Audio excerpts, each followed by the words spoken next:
Delhi NCR में अगर आपकी बाइक, स्कूटी या दोपहिया वाहन अचानक गायब हो जाए तो हो सकता है उसके पीछे इसी गैंग का हाथ हो। एक ऐसा गैंग जो दिन के उजाले में मॉल, अस्पताल, मेट्रो स्टेशन और भीड़ भाड़ वाले बाजारों की रेकी करता था। मौका मिलते ही कुछ ही मिनटों में वाहन गायब कर देता था और फिर उसकी पहचान मिटाकर उसे औने पौने दामों में बेच देता था। लेकिन इस बार इन शातिर अपराधियों की चालाकी गौतम बुद्ध नगर कमिश्नरेट पुलिस के सामने नहीं चल सकी। सेक्टर 126 थाना पुलिस ने एक बड़े ऑपरेशन में दिल्ली एनसीआर में सक्रिय अंतर्राज्यीय वाहन चोर गिरोह का पर्दाफाश करते हुए 3 शातिर बदमाशों को गिरफ्तार कर लिया। सबसे बड़ी बात है, इनकी निशानदेही पर पुलिस ने 1-2 नहीं बल्कि पूरे 10 चोरी के दोपहिया वाहन बरामद किए हैं। और सिर्फ वाहन ही नहीं, मुख्य आरोपी के पास से एक अवैध 315 बोर तमंचा और एक जिंदा कारतूस भी बरामद हुआ है। अब सवाल यह है, क्या यह केवल 3 लोगों का गिरोह है या फिर दिल्ली एनसीआर में फैले किसी बड़े वाहन चोरी नेटवर्क की सिर्फ एक कड़ी। आइए पूरी रिपोर्ट देखते हैं। गौतम बुद्ध नगर पुलिस द्वारा वाहन चोरी के खिलाफ लगातार अभियान चलाया जा रहा है।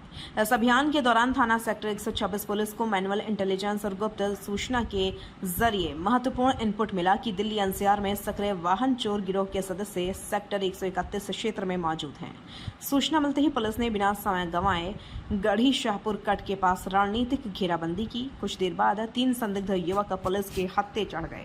गिरफ्तार आरोपियों की पहचान हुई विकास कुमार, रोहित और कुलदीप। तीनों की गिरफ्तारी के बाद जब पूछताछ शुरू हुई तो पुलिस के सामने एक एक कर कई चौंकाने वाले खुलासे होने लगे।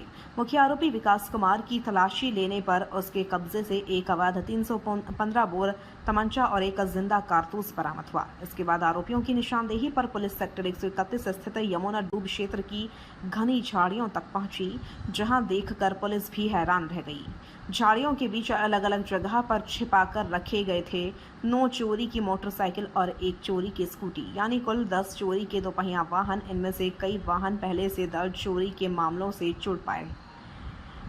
बरामद वाहनों में शामिल हैं नोएडा सेक्टर 58 थाना क्षेत्र से चोरी हुई हीरो स्प्लेंडर प्लस, दिल्ली के अमर कॉलोनी थाना क्षेत्र से चोरी हुई हीरो स्प्लेंडर प्रो, दिल्ली के गाजीपुर थाना क्षेत्र से चोरी हुई टीवीएस जुपिटर स्कूटी। इसके अलावा कई अन्य हीरो स्प्लेंडर और बजाज सिटी 100 मोटरसाइकिलें भी बरामद हुई हैं। 2 मोटरसाइकिलों की हालत ऐसी थी कि उनके इंजन नंबर और चेसिस नंबर तक घिस दिए गए थे ताकि उनकी पहचान कभी ना हो सके। पूछताछ में सामने आया कि यह कोई सामान्य वाहन चोर नहीं बल्कि पूरी तरह संगठित अंतर्राज्यीय गिरोह है। इनका तरीका बेहद सुनियोजित था।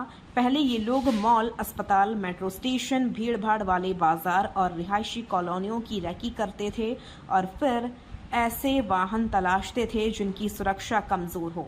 मौका मिलते ही कुछ मिनटों में बाइक या स्कूटी चोरी कर ली जाती थी। लेकिन कहानी यहीं खत्म नहीं होती। वाहन चोरी करने के बाद ये सीधे उन्हें बेचते नहीं थे।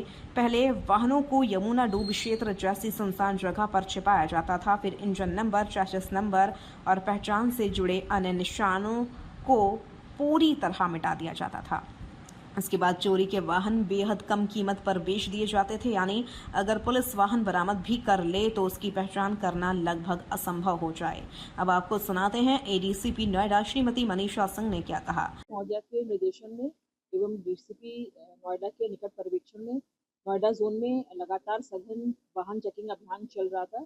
उसी क्रम में थाना 126 में भी कई टीमों के द्वारा चेकिंग चल रही थी।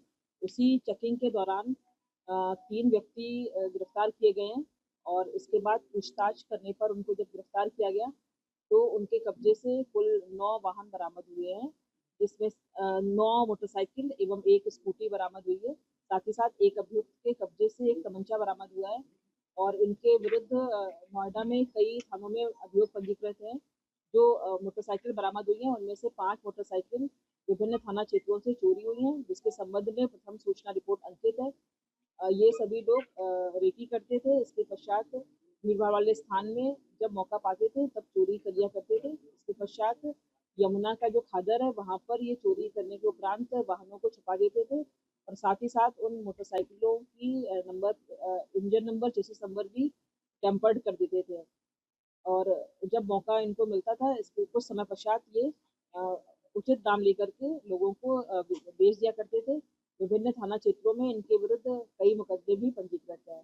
आज इनको गिरफ्तार किया गया है और इनको माननीय न्यायालय में अभिरक्षा हेतु प्रस्तुत किया जा रहा है।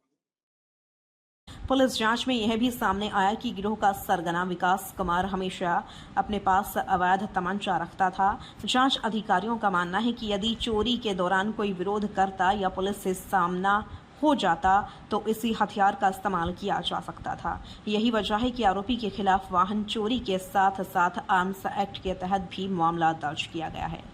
पूछताछ में तीनों आरोपियों ने स्वीकार किया है कि उन्होंने दिल्ली और नोएडा के कई इलाकों से दोपहिया वाहन चोरी किए हैं।